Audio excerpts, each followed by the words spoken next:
अस्सलाम वालेकुम, welcome back to my YouTube channel honest reviews and stitching ideas. आज मैं आपके साथ शेयर करने जा रही हूँ तिब्बत पोमेट वैसलीन का रिव्यू।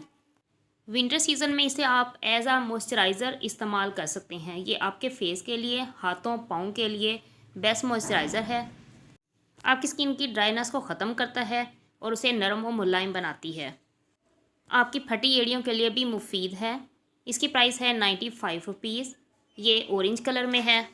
इसकी खुशबू भी बहुत प्यारी है। आप इसे अपने हाथों पर, पाँव पर और सर की स्कार्फ पर भी इस्तेमाल कर सकते हैं, क्योंकि विंटर सीज़न में अक्सर हमारे सर पर खुश्की हो जाती है। इसकी इस्तेमाल से सर में खुश्की ख़त्म हो जाएगी।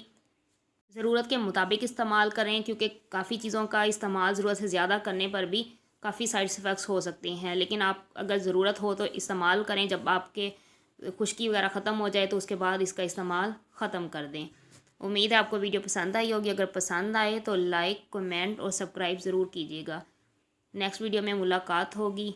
अपना ख्याल रखिएगा। अल्लाह हाफिज़।